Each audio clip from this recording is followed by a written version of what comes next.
ಘಟಕ. ಇವತ್ತಿನ ಪತ್ರಿಕಾಗೋಷ್ಠಿ ಕರೆದಿರುವಂಥ ಮುಖ್ಯವಾದ ಉದ್ದೇಶ ಏನು ಅಂತಂದರೆ, ನಾವು ರೈತ ಗದ್ದಲ ರ್ಯಾಲಿ ಅಂತ ಹೇಳ್ಬಿಟ್ಟು ಒಂದು ಹೋರಾಟವನ್ನು ಹಮ್ಮಿಕೊಂಡಿದ್ದೀವಿ. ಕಾರಣ ಏನಂದ್ರೆ, ವಕ್ತಿನ ಅವಾಂತರಗಳ ವಿರುದ್ಧ ಹೋರಾಡೋದಕ್ಕೆ, ಸಾರ್ವಜನಿಕರಲ್ಲಿ ರೈತಾಪಿ ವರ್ಗದಲ್ಲಿ ಒಂದು ಜಾಗೃತಿ ಮೂಡಿಸೋದಕ್ಕೆ ಈ ಕಾರ್ಯಕ್ರಮ ಹಮ್ಮಿಕೊಂಡಿದ್ದೀವಿ.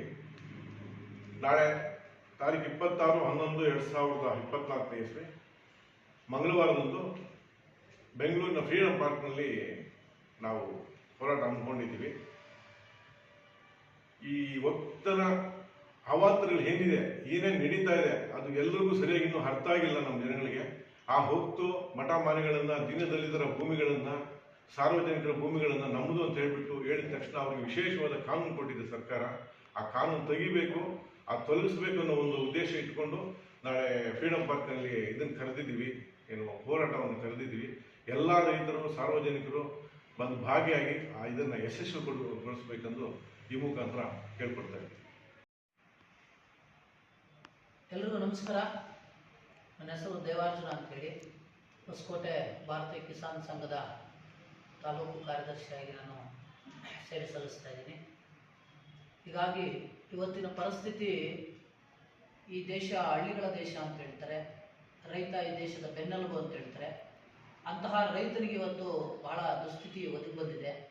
ಹಾಗಾಗಿ 2013ರಲ್ಲಿ ಒಂದು ವಕ್ಫ್ ಮಂಡಳಿ ಯಾವುದೋ ಒಂದು ಸರ್ಕಾರದಲ್ಲಿ ರೆಡಿ ಆಗ್ತದೆ.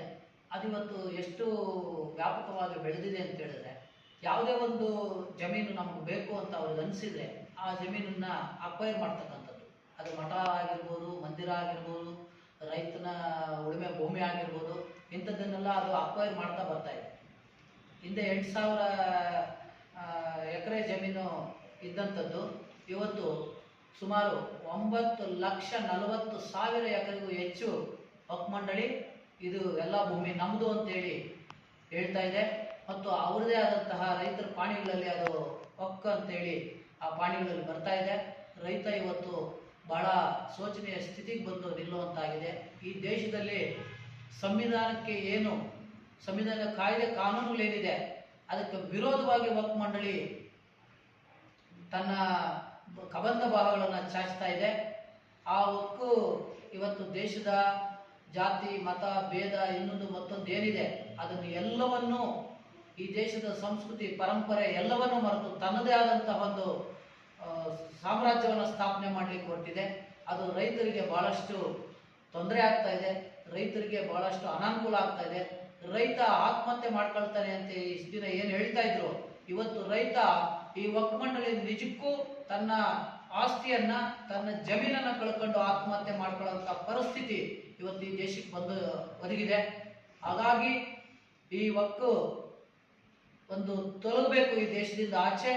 ಇದು ನಮ್ಮ ರಾಜ್ಯ ಅಲ್ಲ, ನಮ್ಮ ಅಕ್ಕಪಕ್ಕದ ರಾಜ್ಯ ಅಲ್ಲ, ಇಡೀ ದೇಶವ್ಯಾಪಿ ಈ ವಕ್ಫ್ ಮಂಡಳಿ ಆವರಿಸ್ಕೊಂಡು ರೈತರ ಭೂಮಿಯನ್ನ, ಮಠ ಮಂದಿರಗಳ ಭೂಮಿಯನ್ನ, ದೇವಸ್ಥಾನಗಳ ಭೂಮಿಯನ್ನ, ಅದು ಎಲ್ಲರ ಭೂಮಿಗಳನ್ನ ತನ್ನದಾಗಿಸ್ಕೊಳ್ತಾ ಇದೆ.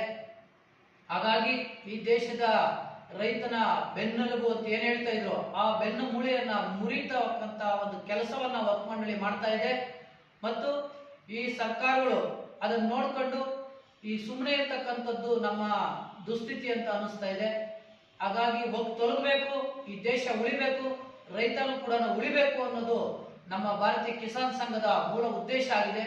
ಇಲ್ಲಿ ಯಾವುದೇ ಜಾತಿ, ಮತ, ಭೇದ ಅನ್ನೋದಿಲ್ಲದೆ ನಾವೆಲ್ಲ ರೈತರು ಒಂದೇ ಒಕ್ಕೊರಲಿಂದ ಕೂಗ್ತಾ ಇದ್ದೀವಿ. ರೈತ ಉಳಿಬೇಕು, ದೇಶ ಉಳಿಬೇಕು. ಇಲ್ಲಿ ಎಲ್ಲರೂ ಮಂಗಳವಾರ 26ನೇ ತಾರೀಕು ಫ್ರೀಡಂ ಪಾರ್ಕಲ್ಲಿ ನಡೀತಕ್ಕಂಥ ರೈತ ಗರ್ಜನೆಗೆ ಎಲ್ಲರೂ ಭಾಗವಹಿಸಬೇಕು. ಈ ದೇಶದ ರೈತನನ್ನ ಉಳಿಸಬೇಕು ಅಂತೇಳಿ ನಾನು ಈ ಮುಖಾಂತರ ಕೇಳ್ಕೊಳ್ತಾ ಇದ್ದೀನಿ. ನಮಸ್ಕಾರ.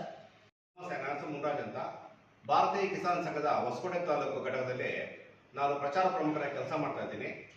ಒಕ್ಕು ವಿಚಾರವಾಗಿ ಮಾತಾಡ್ತಾ ಇದ್ದೀನಿ.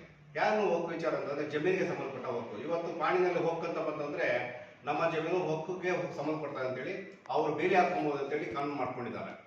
ಸೊ ಇದರಿಂದ ಆಗ್ತರ ತೊಂದರೆಗಳು ಎಲ್ಲಾ ಜನಾಂಗಕ್ಕೂ ತೊಂದರೆ ಆಗ್ತಾ ಇದೆ. ನೋಡಿ, ಇವತ್ತು ವಿದ್ಯಾವಂತರಾಗಿ ನಾವು ಬೆಳೆದು ಬೇರೆ ಬೇರೆ ವೃತ್ತಿಯಲ್ಲಿ ಇರ್ಬೋದು, ಆದರೆ ಇಂದಿನ ಒಂದು 5 ತಲೆಮಾರು 7 ತಲೆಮಾರು ಇದ್ದೇ ಹೋದ್ರೆ ಎಲ್ಲರೂ ರೈತರಾಗಿದ್ದವ್ರೆ. ಆದ್ರೆ ಇವತ್ತು ರೈತರಿಗೆ ತೊಂದರೆ ಆಗಿರ್ಬೇಕಾದ್ರೆ ಎಲ್ಲಾ ಜನರು ಇದಕ್ಕೆ ಸೇರಿ ಸೊ ಈ ಒಕ್ಕನ್ನು ತೊಲಗಿಸಬೇಕಾಗಿದೆ. ಸೊ ಬೇರೆ ಬೇರೆ ಕಂಟ್ರಿಯಲ್ಲಿ ಅಂದ್ರೆ ಈಗ ಮುಸ್ಲಿಂ ಕಂಟ್ರಿಗಳಂತ ಸ್ವಲ್ಪ ಕಂಟ್ರಿ ಇದೆ, ಅಂತ ಕಂಟ್ರಿನಲ್ಲಿ ಒಕ್ಕು ವಿಚಾರವಾಗಿ ಒಕ್ಕು ಮಂಡಳಿ ಇಲ್ಲ. ಆದ್ರೆ ನಮ್ಮ ಭಾರತದಲ್ಲಿ ಒಕ್ಕು ಮಂಡಳಿ ಇದೆ. ಒಕ್ಕು ಮಂಡಳಿ ಇಲ್ಲಿಗೆ ಹಾಕ್ಬೇಕಾಗಿದೆ, ನಮ್ಗೆ ಬೇಕಾಗಿಲ್ಲ ಒಕ್ಕು ಮಂಡಳಿ. ಒಕ್ಕು ಮಂಡಳಿನ ಪೂರ್ತಿಯಾಗಿ ತೆಗಿಬೇಕು ಅನ್ನೋದು ನಮ್ಮ ಉದ್ದೇಶ ಆಗಿರ್ತದೆ. ಅದಕ್ಕಾಗಿ ಈ ತಿಂಗಳು 26ನೇ ತಾರೀಕು ಮಂಗಳವಾರ ದಿನ ಬೆಂಗಳೂರು ಸ್ವತಂತ್ರ ಫ್ರೀಡಂ ಪಾರ್ಕ್ ಅಲ್ಲಿ ಒಂದು ರ್ಯಾಲಿ ಇಟ್ಕೊಂಡಿದೆ. ಆ ರ್ಯಾಲಿಗೆ ಎಲ್ಲಾ ಜನಾಂಗದವರು, ಎಲ್ಲಾ ಮತದವರು, ಎಲ್ಲಾ ಭೂಮಿ ಇರೋಂಥವ್ರು ಇಲ್ಲದಂಥವ್ರು ಈ ರ್ಯಾಲಿಗೆ ಬಂದು ಸೇರ್ಪಡಬೇಕು. ಸೇರಿ ನಿಮ್ಮ ಒಂದು ಪ್ರೋತ್ಸಾಹದಿಂದ ಈ ಒಕ್ಕನ್ನು ತೊಲಗಿಸಬೇಕು. ಒಕ್ಕು ತೊಲಗಿಸಿ ದೇಶನ ಉಳಿಸಬೇಕು. ಮುಂದಿನ ನಮ್ಮ ಏನು ಮುಂದಿನ ಜನರೇಷನ್ ಮಕ್ಕಳಿದ್ದಾರೆ ಅವರ ಭವಿಷ್ಯಕ್ಕೆ ನಾಂದಿ ಆಡಬೇಕಾಗಿ ತಮ್ಮಲ್ಲಿ ವಿನಂತಿಸಿಕೊಳ್ತೇನೆ. बोलो भारत माता की जय। बोलो भारत माता की जय। गो माता की जय। गो माता की जय। गो माता की जय। गो माता की जय। ತೊಲಗಲಿ ತೊಲಗಲಿ ತೊಲಗಲಿ ತೊಲಗಲಿ ತೊಲಗಲಿ ತೊಲಗಲಿ ತೊಲಗಲಿ ತೊಲಗಲಿ ಕಿಸಾನ್ ಸಂಘ ಜಿಂದಾಬಾದ್ ಜಿಂದಾಬಾದ್ ಜಿಂದಾಬಾದ್ ಭಾರತೀಯ ಕಿಸಾನ್ ಸಂಘ ಜಿಂದಾಬಾದ್ ಜಿಂದಾಬಾದ್ ಜಿಂದಾಬಾದ್ ಭಾರತೀಯ ಕಿಸಾನ್ ಸಂಘ ಜಿಂದಾಬಾದ್ ಜಿಂದಾಬಾದ್ ಜಿಂದಾಬಾದ್